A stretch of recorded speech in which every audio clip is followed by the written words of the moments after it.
What's going on, everybody? Mortem here, this time bringing you a video about the things I would personally like to see in a hypothetical Pillars of Eternity 3, as it continues to be a subject on my mind, as Pillars of Eternity 2 Deadfire in particular has always been one of my favorite CRPGs, especially for its lore and setting, but also because I just like the underlying system at play via its mechanics, which is why, of course, I am the 15th official person to have done the ultimate challenge for Deadfire, and yet still a couple of things worth mentioning right at the beginning of the video. For starters, these are just some things I would like to see personally, and at the end of the day, I am just some guy on the internet. It is also incredibly easy to say things and much more difficult to actually do them, especially when it comes to video game development, as I have the freedom not to worry about things like budgets, the technical aspects that go into actually making a game, what it takes to build the tools to make the things I would want to see, that kind of stuff. But I do want to acknowledge here towards the beginning that the things I would want from a Pillars of Eternity 3 would not be cheap, I would imagine. And the kind of issue with that really, though, is that one of the reasons it's up in the air whether or not we'll ever even get a Pillars 3, though I don't believe it is wholly off the table as of yet,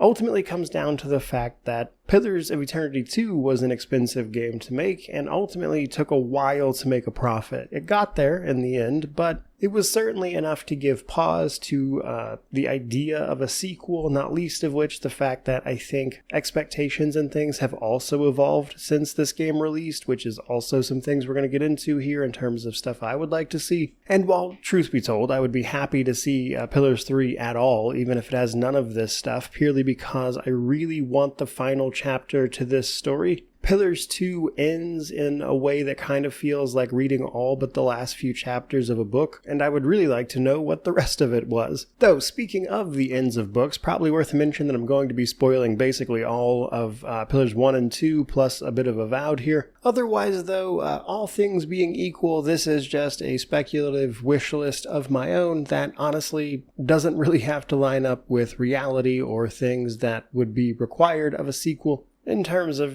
time and money. With all of that said, let's actually dive into this a little bit because, first and foremost, obviously I would still want an isometric CRPG, pretty much my favorite genre of game out there. And while I don't mind a more action-oriented approach from the likes of Avowed as an example, I've played and enjoyed many games like that, I would still vastly prefer a CRPG all day, every day. Though, truth be told, the jury's still kinda out on turn-based versus real-time with pause for me. I enjoy both, I'm more than happy to play both. I know some people usually have like a hard preference one way or the other, but after playing so many games, I just genuinely do not care. I am good to go on either one. I think turn-based would probably be the smart decision, just simply because that's kind of what's in vogue these days, but by the time a game like this came out, who knows, maybe it would have shifted. And while I know it's not exactly popular in mass, I also don't mind the mixed approach where a game has real-time with pause and turn-based. Now in the case of Pillars 2, you can do that, but you have to choose right at the beginning, which I think is fine, and then other games like Wrath of the Righteous let you toggle it on the fly.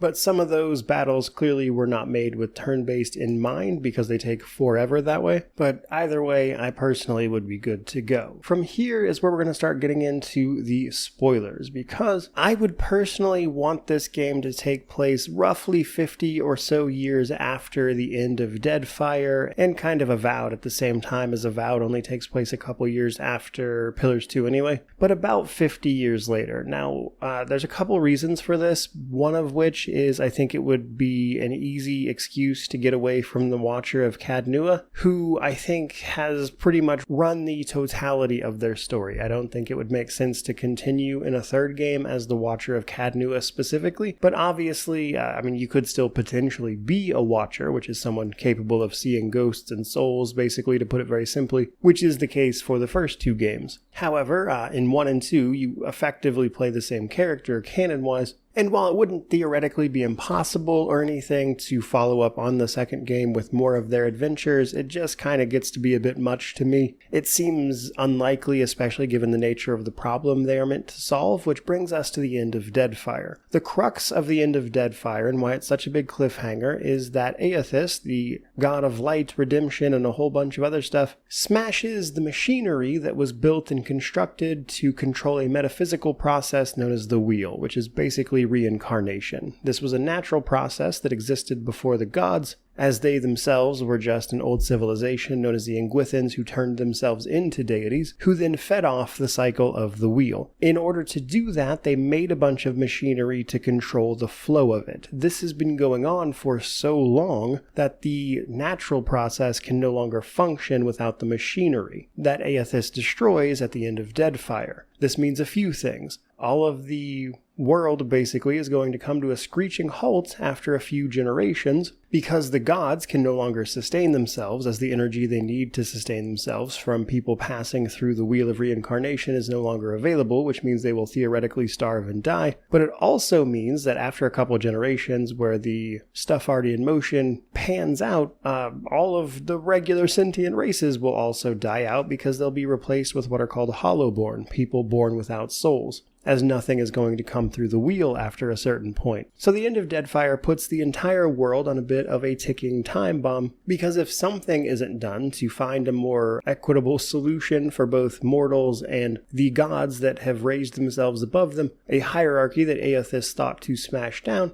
then there's going to be a whole bunch of problems. Avowed doesn't really follow up on this, but it does provide a few answers to some things. But being only a couple years after Deadfire, most people aren't even aware of this yet. But that's also part of the reason I want a 50 years later thing, because 50 years later, you're going to start being in the middle of roughly the time frame that it is mentioned to us at the end of Deadfire is about how long we have to solve this, a couple of generations, while also getting us away from the Watcher of Cadnua and potentially bringing up a whole host of new advancements and things that I think would allow gameplay mechanics to thrive. So in the end, I don't think our character needs to be a Watcher, though I wouldn't really mind if they were, as some of the metaphysical stuff you would have to get into to solve this problem in various ways, which we're about to touch on. It might well help to be a Watcher again. But either way, the other half of this is not only do I want it to be that many years later, but also I want it to take place in the Adiran Empire. You see, the Adiran Empire, the largest empire in the world of Eora, has kind of been in the background of several games. They controlled at one point the colony of the Deerwood in the first game. We see influences of that everywhere. In Avowed, you play as an envoy of the Adiran Empire, and the fate of the living lands and how it affects the Adiran Empire are largely based on the outcome of that game. Not to mention that Wodica, one of the Ingwithans turned deities, also has a very tight grip over that kingdom. In fact, the rulers of the Adiran Empire are seen to basically have the divine right to rule from Wodica herself. And I think that's important, because I think it would make sense for the Adiran Empire to basically be at the forefront of a search to solve this problem, because Wodica is a complicated character, to be honest, but I think she would probably at some point move every lever she has in an effort to push people to solve this problem. And obviously her influence is at its highest here, which could lead to a whole bunch of potential conflict. In fact, something I've been thinking of is that not only could you have this as a driving force for the story itself, but you could also potentially take it in a few different ways. Like, for example, off the top of my head, the ways you could potentially solve this problem are either to replace the wheel with some other mechanism that the gods have either instilled without telling the bulk of people, or are doing forcefully in order to maintain their own status. The other side of that is that maybe perhaps it's replaced with the more typical, the faith of mortals sustains the gods, which then empowers them to control the wheel or something like that, which I think would be a little more in line with what we see in a lot of other media, which might come across as a little boring to me personally, but I could see it being a solution here. But then you could have the deities that already exist in the world fighting over, who has the most control and influence, as that would theoretically give them more power in that scenario, which could lead to a bunch of outcomes between them in the game itself. But another option is maybe to see them restoring the natural wheel to function, or as a sort of third option, maybe the exact nature of the solution you find, maybe several are presented to you, but the one you choose to pursue makes up the different paths through the game, and the deities that you wind up working with or supporting throughout that process. But I find it highly unlikely that all of the deities, but Boudica especially would just let that go unhindered. And I think she would be pushing the Adiran Empire for exactly that. And given that we haven't seen that in any of the games, and that the continent of Adir that the Adiran Empire is on is also a pretty, big multi-biome type of place, it makes a lot of sense, I think, to then set a game there. Now, what I would think is especially interesting here as well, though this game certainly doesn't have to deal with it, is some of the lore stuff we learned from Avowed. So the big crux of Avowed is that we discover a natural-born deity, something that was, up to that point, thought to just not be a thing. They were all made because, while people certainly worshipped all sorts of stuff before the Engwithan gods came along or were made and ascended to deity status, none of those gods were ever found, and using animancy, the study of souls, they were basically able to prove that the deities weren't there, which is why they did what they did. However, Sapidal being discovered as a deity that was just straight up born was a huge deal, but what's more, Sapidal lives in the living lands, which is part of the reason that they are the way they are, but the other catch to that is Sapidal was actually kind of excluded from everything I just mentioned because in order to keep Sapidal away from them, they cut off the living lands from the rest of the Adra, the circuit of sort of material that carries souls to the afterlife and the current world. It's an actual material that holds and manages souls, and all of the world is scattered with it like veins, but in the case of the living lands, once Sapidal was discovered, they cut it all off. The living lands is like its own circuit of this network, and ironically that seems to have worked in Sapidal's favor in the end, but again, what even happens to Sapidal is largely dependent on the player choices from Avowed, and they may choose to ignore that entirely, but I think in doing so, they may wind up ignoring a potential solution to the overall problem for all the other deities. So maybe they ignore it, maybe they work it in, maybe it's one of the potential solutions, something like that. But my point is they could explore all of that as the main story, which seems like the natural thing to do in my opinion. I mean, there's also other candidates like Reed Saris, which is a big sort of theocracy type of place where Aethys initially manifested as Widewin. But another reason I think the Adiran Empire would be really great is that it would probably offer a great place to show off new mechanics of a new game, because with so much time passing in this theoretical version here, we would have the potential for some technological advancement as they are searching for solutions. In particular, Pillars of Eternity, both 1 and 2, kind of has like I would say almost like colonial era level of technology where it's kind of like steampunk but kind of not. Animancy seems to be pretty far ahead with like proper electricity and circuits and stuff. Meanwhile, everyone else is using like black powder, pistols, and blunderbusses, that kind of thing. So it's in kind of a strange place technologically, but I think with a little bit of time advancement, you could theoretically move that forward a little bit in a way to incorporate some new mechanics in terms of what you could add for classes. Now, I think it's important to the setting that you not get too carried away here, but my point being that this is how you could potentially introduce a new class, because while for the most part I'm a big fan of the system they've already built for Pillars of Eternity, if you're unaware, it's got its own like TTRPG style rule set that people like Josh Sawyer have been working on and refining, and while there have been some changes and updates to that via these devs since the time of Deadfire, and that's likely the stuff they would incorporate the most. In terms of big changes, if I were them, thanks to the way this system works, really the only thing I would probably add is like a singular class, and I think something like a machinist who, utilizes weapons and gadgets that could have theoretically popped up in that time would be a fun way to do that, because thanks to multi-classing, you would really only have to add the one class to then make a whole bunch of other interactions, which would, I think, if you tried to add more than one, become an exponential problem pretty fast. This isn't something I would need to see, I just think it would be fun, especially given the sort of state of guns and stuff. So, you take those pre-existing guns, add some abilities on top of it, maybe throw in some extra gadgets, grenades, that type of thing, and I think you'd pretty much be golden for the type of class fantasy I'm looking for here in terms of additions. Then multi-class that with other stuff to make it even more unique, and you'd be golden. But speaking of the underlying system, that also then brings to mind all the various races of Eora, and while for the most part this would likely remain untouched, I did want to point out that in the time of post-Deadfire, godlikes are incredibly rare. These are the strange people who kind of look like the deity that they are chosen to represent, who blessed them in the womb, and that's why they're known as godlikes. They resemble the deity that did this. However, the catch to this, and the reason a deity would do that, is because it effectively allowed them souls that they could harvest at any time, kind of just recalling them back. And that is exactly what happened post-Deadfire in order for these deities to maintain their strength. They basically used the godlikes as batteries that they then called on at the end of Deadfire. We know this because Avowed basically confirmed it via the fact that all of the godlike disappeared, which is why the fact that you are a godlike in Avowed is so interesting to people. They don't really pop up anymore, and as a result, I think you would probably have to do the same thing here. You would either need to make the main character a godlike outright if that's the path you want to take, or they would just have to